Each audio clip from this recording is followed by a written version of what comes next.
Good morning, everyone. Welcome to the 32nd online meeting of the ICT Backbone, today, 24th of June, 2026. We would like to inform everyone pursuant to promote transparency and pursuant to Section 38 of RA 12009, the copy of this recording will be uploaded on the DICT's official YouTube channel. And please do visit the Department of ICT Philippines in YouTube. Likewise, please be reminded that this meeting is being recorded for documentation purposes and that today's meeting is currently live on the ICT official YouTube channel. To start with the meeting, we would like to acknowledge the presence of our quorum present here in the meeting room, starting with our provisional member and user, Director Dennis E. Morales. Good morning po, Director Dennis. Second on our list is our Vice Chairperson, Director Carlo Paulo Pinocha. Good morning po, Director Carlo. And lastly, our DICT Backbone Chairperson, Assistant Secretary John Vincent Manuel Escaldan, and that this meeting is being presided by our DICT Back Chairperson, and that the Back Secretariat confirms the presence of the quorum for this morning's meeting.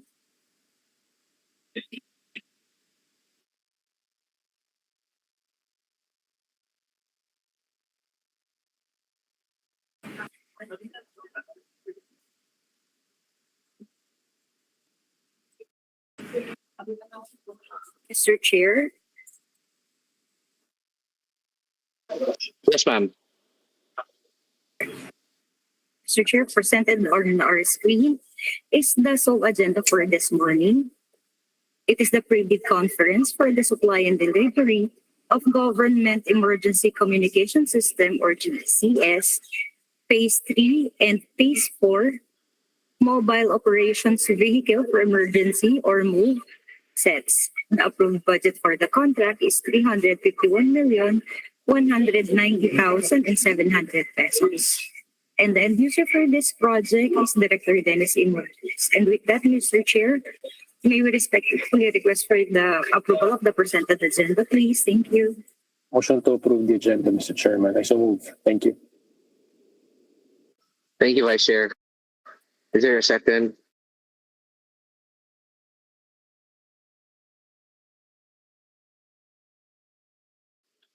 Seeking a second to the motion of the Vice Chair to approve the agenda of the meeting.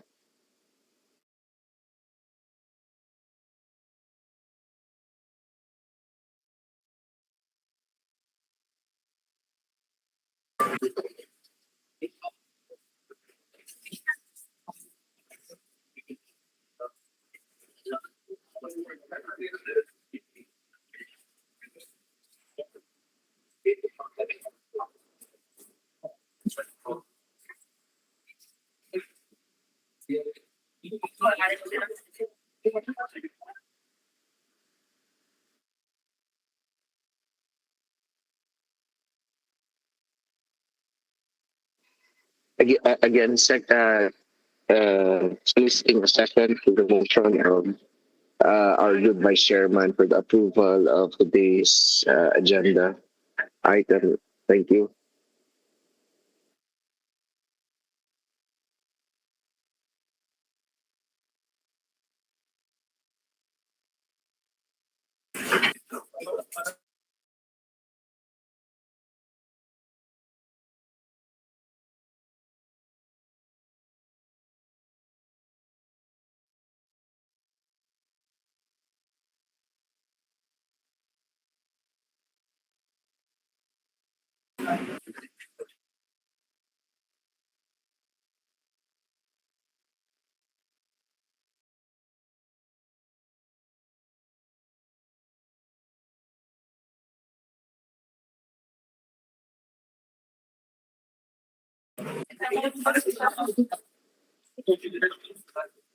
Mr. Chair, with your permission, please, may we accept or admit the representatives? Or Go ahead, please. Mr. Chair, with that, may we request to admit the representative and prospective bidders and for other participants to join this pre-bid conference. Currently, we have the 5 prospective bidders who registered for the pre-bid conference today, namely EV Solutions Inc., We Are IT Philippines, third is Jehan Corporation, fourth is Novare Technologies, and 5 is Carry Boy Philippines Inc.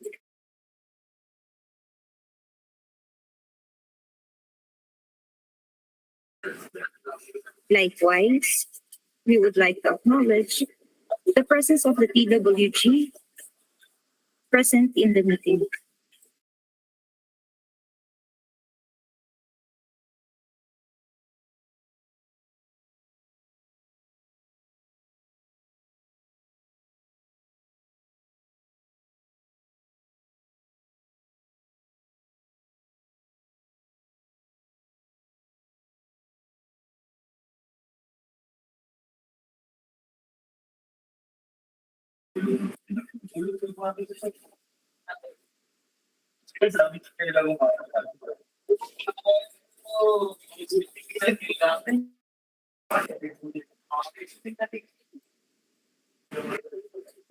Mr. Chair, with your permission, please, we will now proceed with the presentation of the placement of the project prepared by the back secretariat. Now may we call on the project manager, Ms. Reina Dale Reyes. Good morning, Ms. Reina. Go ahead.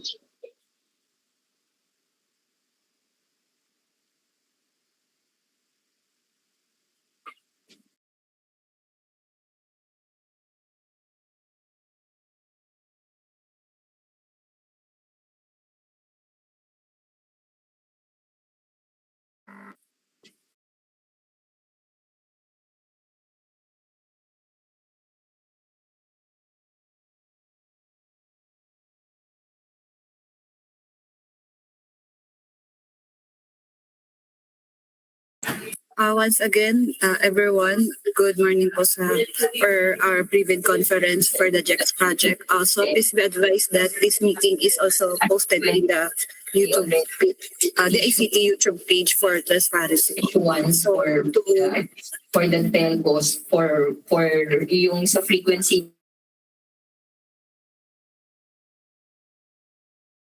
So to continue, the DICT now invites the bids for the project supply and delivery of the Government Emergency Communication System, GECS, Phase 3 and 4 Mobile Operations Vehicle for Emergency Move Sets.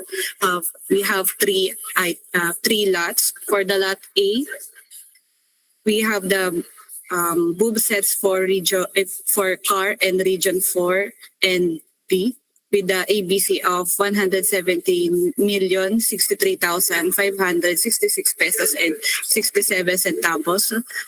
For the lot B, we have for move sets for region 5 and region 7 with the ABC of 117,063,566 pesos and 66 centavos. For the lot C, we have move sets for the region 10 and region 12 with the ABC of 117,663,566 pesos and 67 centavos. With the bid reference number po is the ICT BAC-2026-40 for A, B, and C. And the total ABC for the project is 351,190,700 pesos. For the project details, the invitation to bid for the project was posted on June 17, 2026 on the following: MPhilJobs website, the ICT website and Facebook page, the ICT electronic bulletin board, and the invitations to observers for the pre-bid conference were sent on the same on the following: Commission on Audit, Chief Information Officers Forum Foundation Incorporated, Institute of Electronics Engineers of the Philippines Incorporated, and Philippine Computer Society. However po, non-observers po were found for this pre-bid conference. The provisional member and the end-user representative to the DICT Backbone for this project is Director Dennis M. Morales. The prospective bidders which registered for today's pre-bid conference are the following: Jehan Corporation, Novare Technologies Incorporated, VRIT Philippines Incorporated, EB Solution Incorporated, and Carryboy Fields Incorporated. For the point of discussion, we have the following: project details, house rules, schedule of activities, instruction to bidders, checklist of technical and financial documents, 2, envelope system and proper sealing and markings, bid data sheet, technical specification, forms, and post-qualification documents, and reminders to bidders.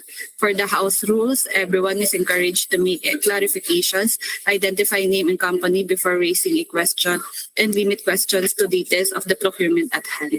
For the instruction to bidders, bidding requirements, the bidding for this project shall be governed by all provisions of RA 12009. Any amendments made to the IRR and other GPPB issuances shall be applicable only to the ongoing posting, advertisement, or invitation to bid by the BAC through the issuance of a supplemental or bid bulletin. The bidder, by the act of submitting its bid, shall be deemed to have verified and accepted the general requirements for this project, including other factors that may affect the cost, duration, and execution or implementation of the project, contract, or work, and examine all instruction forms, terms, and project requirements in the bidding documents. For corrupt, fraudulent, collusive, and coercive practices, the procuring entity, as well as the bidders and suppliers, shall observe the highest standards of ethics during the procurement and execution of the contract. They, or though an agent, shall not engage in the corrupt, fraudulent, collusive, coercive, and obstructive practices defined under RA 12009 or other integrity violations in completing the project. For conflict of interest, all bidders found to have conflicting interest shall be disqualified to participate in the procurement at hand without prejudice to the imposition of appropriate administrative, civil, and criminal sanctions.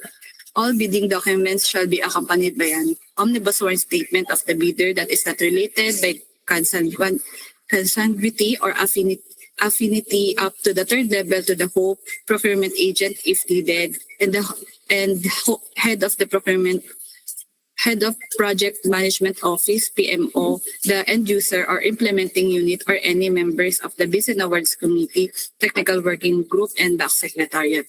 The bidder shall also disclose the ultimate beneficial ownership of an entity. Failure to comply shall be ground for the automatic disqualification of the bid in consonance with Section 59 of the IRR. For eligible bidders, only bids and bidders found to be legally, technically, and financially capable will be evaluated. Foreign ownership limited to those allowed under the rules may participate in this project. GOOCs may be eligible to practice only if they can establish that they are legally and financially autonomous, operate under commercial law, and are not attached agencies of the procuring entity. The bidders must have completed within the period of 5 years of the submission of the bid, unless the shorter period is indicated in the invitation to bid and the bid data sheet.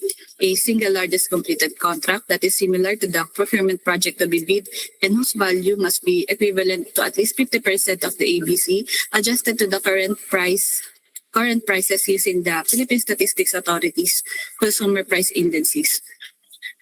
The bidder must submit a computation of its net financial contracting capacity, which must be at least equal to the ABC to be bid. And for the subcontracting is not allowed.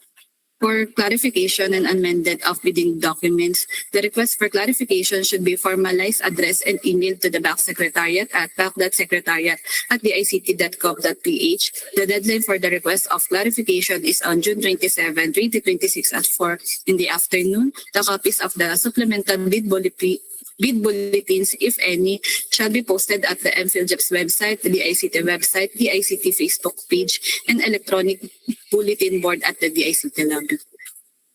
For language of bids, the eligibility requirements or statements The bids and all other documents shall be submitted to the back must be in English, and if the eligibility requirements or statements, the bids and all other documents submitted to the back are in the foreign language other than English and must be accompanied by a translation of the documents in English.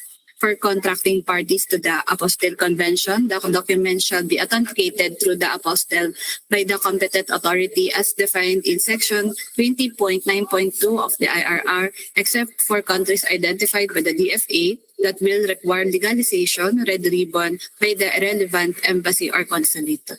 For technical component envelope, Philjeph's certificate of registration, platinum membership, all pages, statement of single largest completed contract, NFCC computation and committed line of credit, statement of all its ongoing government and private contracts, including contracts awarded but not yet started, any whether similar or not similar in nature and complexity to the contract to be bid. For the also, the JBA, or in absence of a JBA, a notarized statements from all potential JB partners stating that they will into and abide the provisions of the JBA in the event that the bid is successful. The bid security in the prescribed form and in amount in accordance with ITB Clause 16 and validity period under ITB Clause 15. A original copy of bid security in the form of a surety bond. Submit also a certification issued by the Insurance Commission or original copy of notarized bid securing declaration. Please note that the bidders who opt to submit a bid securing declaration as a form of bid security are required to use the bid securing declaration form attached in the bidding documents. For the next are scheduler requirements and technical specifications, which may include production or delivery schedule, manpower requirements, or after-sales service or parts if applicable. Also, the additional documents in line of section 7 hereof, the dealer's permit shall be submitted upon the submission of the bidding documents. Service center permit shall be submitted upon the submission of the bidding documents. The UAT plan, authorized reseller certificate, and permit to purchase or permit to install issued by the National Telecommunications Commission upon submission of bidding documents, list of manpower personnel stated in the item 4.3 of the technical specifications, a certificate of assurance for the delivery of the required vehicle and ICT equipment also submitted during the bidding documents. Next is the original duly signed omnibus warrant statement and if applicable, a original notarized secretary certificate in case of a corporation, partnership, or cooperative, or a original special power of authority of all members of the joint venture giving full power and authority to its bidder to sign the OSS and do acts to represent the bidder. And for foreign bidders claiming eligibility by reason for their country's extension of reciprocal rights to Filipinos, a certification from the relevant government office of their country stating that the Filipinos are allowed to participate in their government procurement activities for the same item or product. For the financial documents envelope, first is original of duly signed and accomplished financial form, original and duly signed accomplished price schedules, a certification from the DTI if the bidder claims preference as a domestic bidder or domestic entity. Next is the bid and payment currency. The payment of the contract shall be made in peso. For the bid price, use the proper form of goods offered from within the Philippines and goods offered from abroad indicating price schedule. For the bid validity, bids shall remain valid for the period specified in the bid data sheet, which shall not exceed 120 calendar days from the date of the opening of bids. For the bid security, all bids must be accompanied by a bid security in any of the acceptable forms and in amount stated in the bid data sheet. For the format and signing of bids, bidders shall submit their bids through their duly authorized representative using the appropriate forms provided in the Section 8 Philippine bidding documents related forms on or before the deadline specified in the ITB Clause 19 in two separate sealed bid envelopes. Forms as mentioned in ITB Clause 17.1 must be completed without any alterations to their format. No substitute form shall be accepted. Each and every page of the bid form, including the price schedule under Section 8, shall be signed by the duly authorized representatives of the bidder. Failure to do shall be ground for the rejection of the bid. Any insertions, erasures, and overwriting shall be valid if they are signed or initialed by the duly authorized representative of the bidder. For the sealing and marking of bids, for the bid, it must contain technical component and financial component envelope. And inside the technical component envelope are the following: the original copy, duplicate, and triplicate copy. For the financial component, also 3 separate envelopes containing original copy, duplicate copy, and triplicate copy. And the form must address to the DICT, and from insert the name of the bidder in capital letters and address of the bidder in capital letters, and include the project supply and delivery of government emergency communication systems, phase 3 and 4 mobile operations vehicle for emergency GECS, with the bid reference number DICT backdash 2026.040 lot A to C, and also include in capital letters indicate the phrase "do not open before July 6, 2026 at 10 a.m. For the copies, each bidder shall submit 1 original copy of the required documents. For the deadline of submission of bids, the deadline of submission of bids will be on July 6, 2026 at 9 in the morning, and the opening of bids will be also on the same date at 10 in the morning. For the bid evaluation, reminding bidders to kindly break down all the costs of taxes pursuant to the section 61.2.2 of IRR of RA 12009, to wit, all bidders shall be required to include the cost of all taxes, such as but not limited to value-added tax, income tax, local taxes, and other fiscal levies and duties which shall be itemized in the bid form and reflected in the detailed estimates. Such bids, including taxes, shall be basis for the bid evaluation and comparison. Members of the BAC, its staff and personnel, secretariat, and TWG, as well as the observers, are prohibited from making or accepting any communication with any bidder regarding the evaluation of their bids until the issuance of the notice of award. However, the BAC, through a secretariat, may ask the bidder in writing for clarification of its bids. All responses to requests for clarification shall be in writing.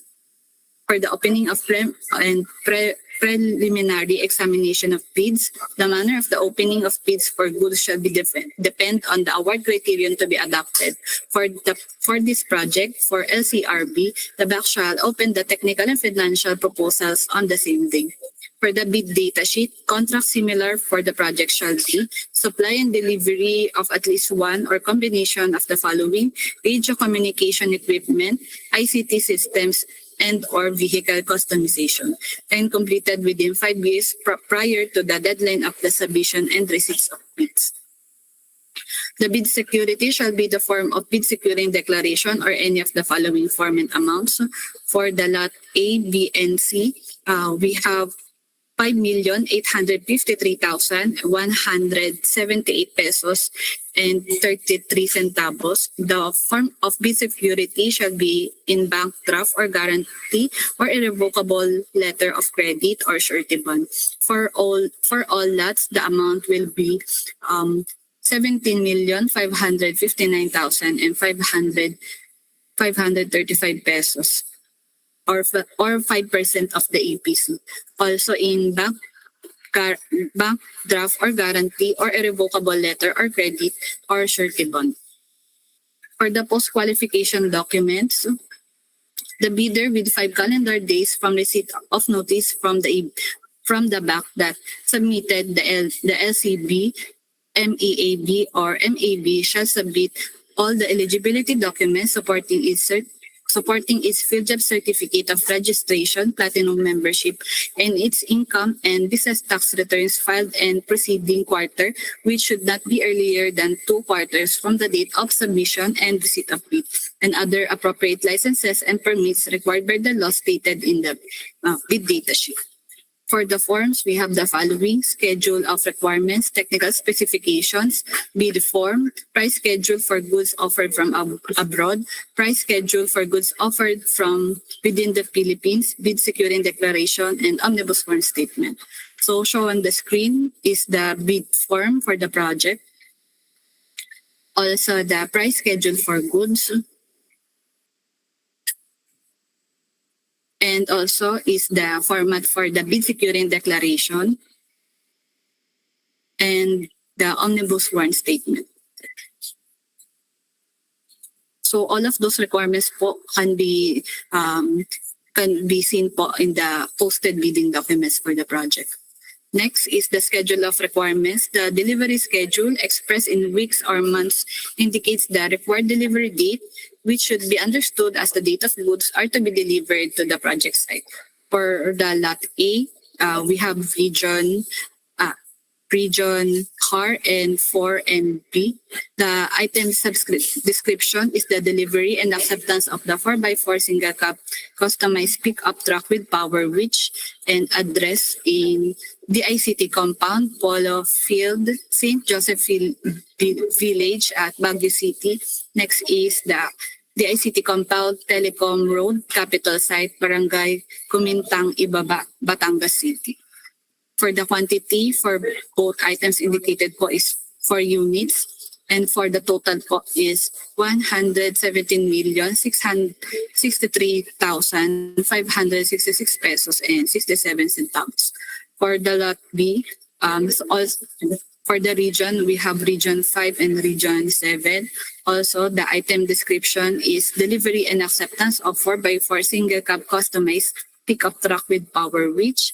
The address for the region 5 is the ICT region 5, region office 5, second floor, Post Telecom Building, Lapu-Lapu Street, Barangay 25, Lapu-Lapu, Legazpi City, Albay. And for the region 7, the address will be at Old TELOF Building, Pigafetta Street, Barangay San Roque, Port Area, Cebu City. Also with the same quantity, 4 units with the total amount of 117,063,566 pesos. Also, the delivery schedule will be 30 calendar days upon receipt of the notice to proceed. Last, for the lot C, we have also 2 regions, region 10 and region 12. The item description is also the same, delivery and acceptance of 4x4 single cab customized pickup truck with power winch. And for address in the ICT Villarin Street, Carmen, Cagayan de Oro City, and AC Building, Amorao Subdivision, Barangay Santa Cruz, Coronadal City. Also with the same units, 4 units each, with a total amount of 117,063,566 pesos and 67 centavos. Also same with the delivery schedule, which is 30 calendar days upon the receipt of NTP. Next po is reminders to bidders. At the clock of the 19th floor, Studio 7, using the Philippine Standard Time is the official reference time during submission and receipt of bids. A member of the back secretariat will be assigned to receive the bid documents in 19th floor, Studio 7 lobby, shall stamp this as received. Bidders are reminded that entry inside the DICT premises is subject to the safety place, and processing of payment for the bidding documents prior to the submission of the actual bid offer may take time. Presence in the DICT premises does not constitute submission on time, which shall refer to the actual handover of the bid proposal to the authorized personnel of the back secretariat. For the request for clarification should be formalized, addressed, and emailed to the back secretariat at back.secretariat@dict.gov.ph. And so for the deadline will be on June 27, 2026 at 4 p.m. in the afternoon. The copies of supplemental bid bulletins, if any, shall be posted in the MPhilJEP's website, the DICT website, Facebook page, and electronic bulletin board at the DICT lobby. Next, for the common causes of ineligibility and disqualification, invalid PhilJEP's certification and underlying supporting documents pursuant to Section 20.2.9.1 IRR of RA 12009, all Class A eligibility documents indicated in the Annex A of the PhilJEPS registration certificate platinum membership must be current, valid, and updated at the time of bid submission. The failure by the prospective bidders to update its certificate with the current and updated Class A eligibility documents shall result in the automatic suspension of the validity of its certificate until such time that all expired Class A eligibility documents shall be updated. Thus, prospective bidders are required to update their PhilJEPS registration certificates prior to the submission of their bids. Next is failure to attach the required supporting documents for the statement of single largest completed contract similar to the project to be bid, submission of unsigned documents, submission of the audited financial statement without stamp receipt of the BIR. If an AFS was filed and paid through electronic filing and payment system, EFPS, there is no need for the stamp receipt of the BIR. Instead, bidders must submit their proof of AFS e-submission, including BIR's email confirmation, receipt of returns, and document with its filing reference number or transaction code. Failure to submit the bid securing declaration in the prescribed format attached in the bidding documents, failure to submit bid securing declaration and omnibus warrant statement without a jurat as required in the form provided in the bidding documents pursuant to the latest rules of notarial practice, and failure to indicate the compliance in the technical specifications and to attach proof of compliance if applicable. Next, for bidders, for submission of bids through courier service, bidders are reminded that the courier service personnel must submit the bid proposal to the personnel of the Back Secretariat Division at the office address provided.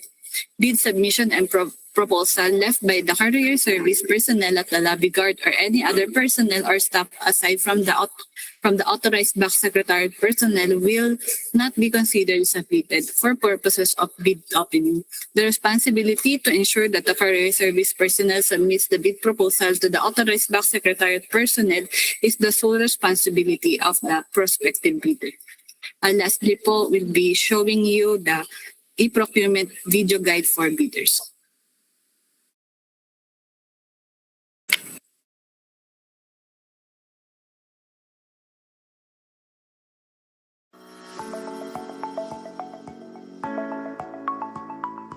Accessing the e-procurement website.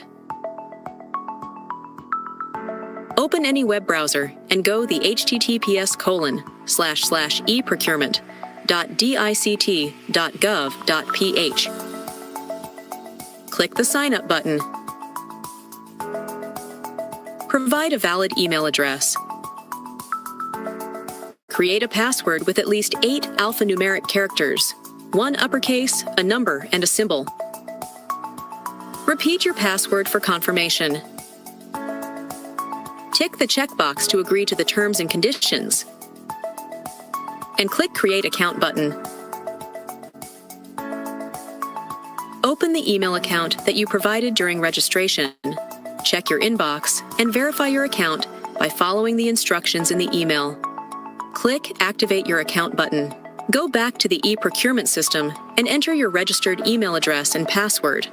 Click Login button, and you will be redirected to the onboarding page. Input your personal information and click Next button.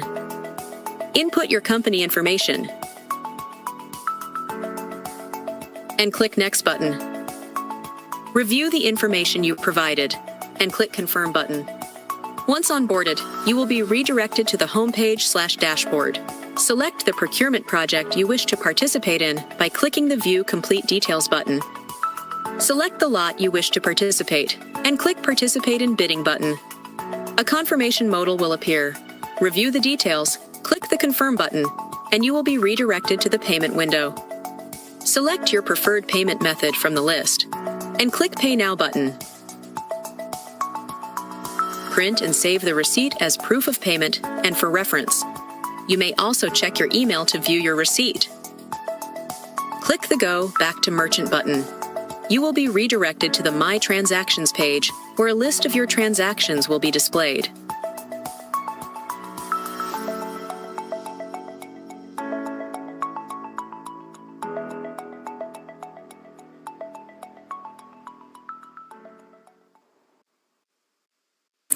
And that will be all for the presentation.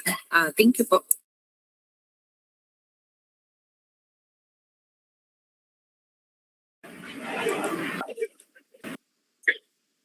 Mr. Chair, we respectfully seek your guidance po on whether to proceed with the detailed briefing of the technical specification, considering that this was already posted on the GECS and the ICT website, or to dispense with it, Mr. Chair. Motion to dispense the reading of the entire document. Mr. Chairman, I move to dispense with the reading of the document considering the rest being publication. And we had Thank straight to you. question and answer portion, Mr. Chairman. Thank you, Vice Chair. The members that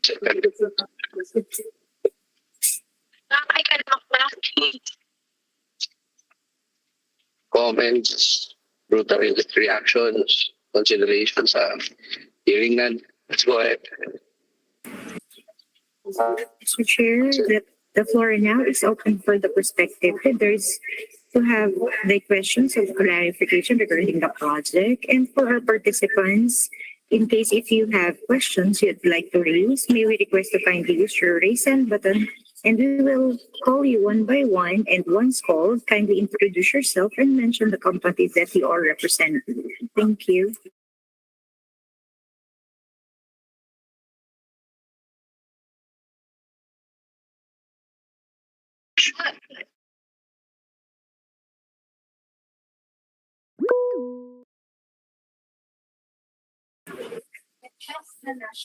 Yes, sir, Mark. Go ahead. Good morning, sirs, ma'ams. Mark Agustin po from VRIT Philippines Inc. A question lang po, for the, kasi nag-initial evaluation and checking din po kami dun sa availability ng components. Parang medyo mahirap po ata yung sa 30 days, sir, na ma-attain. Can we request po na i-relax yung delivery niya from 30 to 90 days po?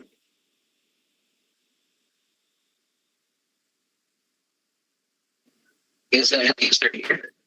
Have you checked? If Director Dennis is not here, they can just simply write the SBB to answer this one. Noted po, sir. Can I ask pa po additional clarification, if ever? Yes, sir. Go ahead, sir. Okay po, sir. Salamat po. Also, sir, for the requirements doon sa pick-up, medyo mahirap daw po at yung chinek po ng team namin, medyo nahirapan sila maghanap ng pick-up na nagko-conform doon sa requirement. Is it possible po na ma-relax yung doon sa 2.5, at least possible 2.5 liters and above po?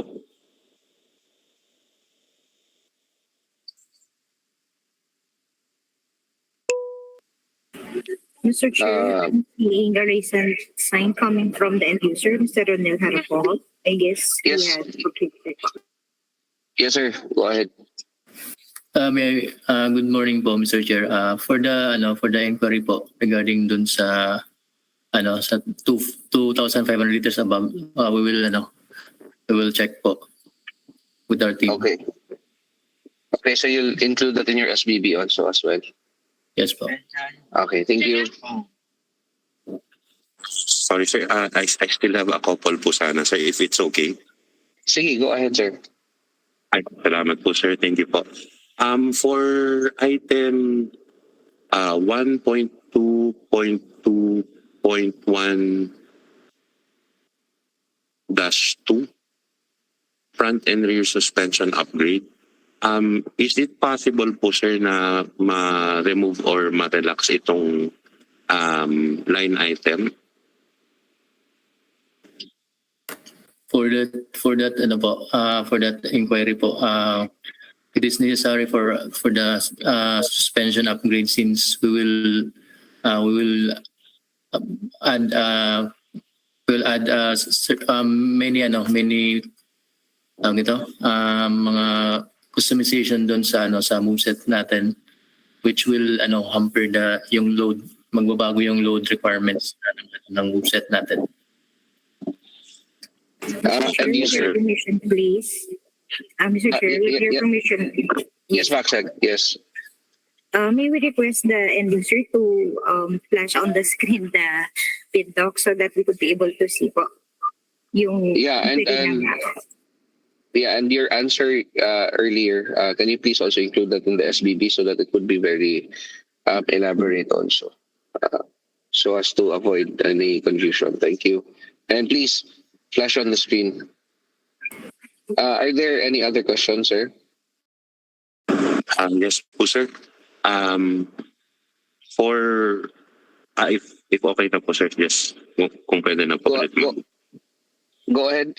Nobody's raising their hands anyway, so unless otherwise there's another hand who's going to be raising, we're going to entertain them. But as of now, go ahead. Noted po, sir. For item 1.6.1, yung sa 2.9 meters, sir, can we relax this, sir, to 2.1 instead? 2.1 meters po. And you, sir? We will check this with our team na rin po. If this Okay, is please include.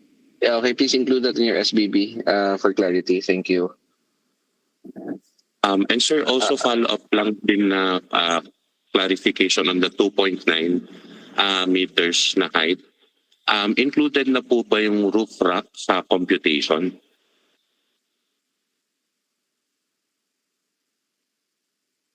And you, sir? Mr. Chair, yes po, included na po yan. Noted po. Another question po, sir. Item 1.6.4. Nakalagay, sir, electrically powered or manual foldable. Is it possible po to relax it to just manual foldable po? Naka naman po siya, may or naman po siya. So it's either po, depende po sa capability ng na ibibigay niyo na actual. Naka-or naman po, sir. Also po yung sa 1.6.5, yung for manual or electric. So any of the two naman po, no? Yes po. Naka-or naman. Any. Lastly lang po dito sa 2.11.2, off-grid solar power system, 400 watts with controller. Sirs and ma'ams, pwede po kayang ma-relax ito na hindi kasama yung app? We will consult it. We will check it with the team then. Okay. And you, sir, please include this in your SBB for clarity. Thank you. Noted po, Mr. Chair. Sorry, sir, medyo madami po yung natanong ko. Pero meron pa po akong dalawa, last na lang po. Ubusin mo na pare para I think at least, I think, sir. Salamat po. Yes, sir, for 2.4.1, two fixed Leo flat high performance. Can we relax this, sir, to standard version 4? Ano ba nakalagay? Two fixed Leo flat high performance.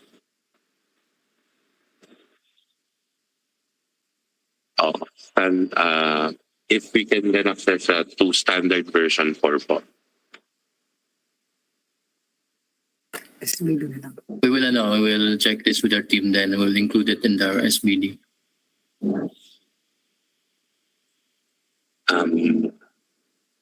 May isa pa. And then, yes, sir, last na lang po. Yung dun sa, for ano po, sir, for the payment po, say for example pong deliver po yung yung GECS, for example, makakapag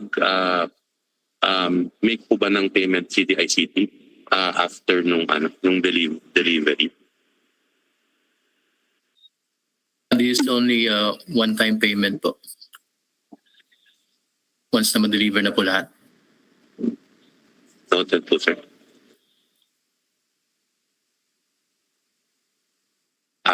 For now, sir, yun lang po yung mga questions ko so far.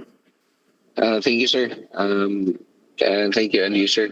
Are there any other concerns, questions, clarifications from the other prospective bidder?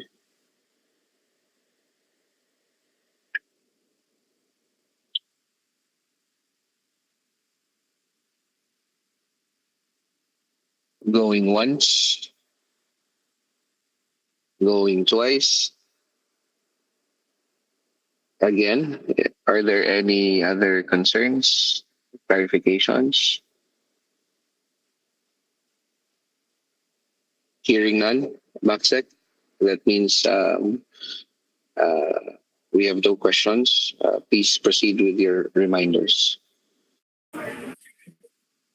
Thank you, Mr. Chair. And for our final reminders, the Back Secretariat would like to reiterate the reminders that bidders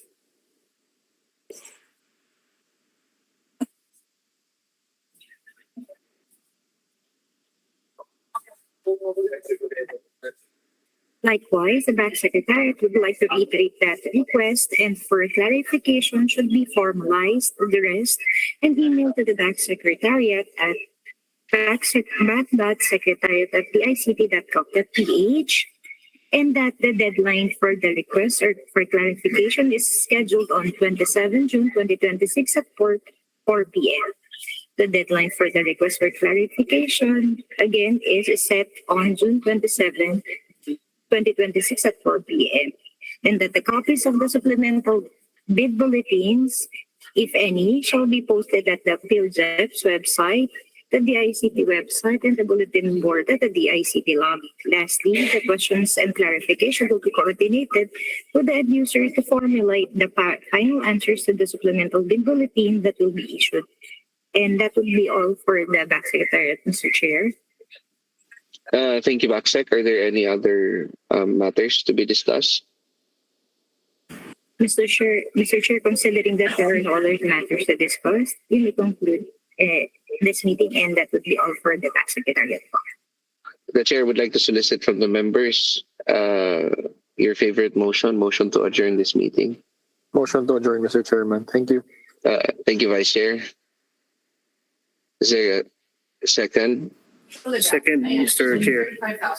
Thank you, Director Dennis, Vice Chair, to the back members. Maraming salamat to the backsec. Salamat. And of course, to our prospective bidders, salamat sa continuous support sa DICT.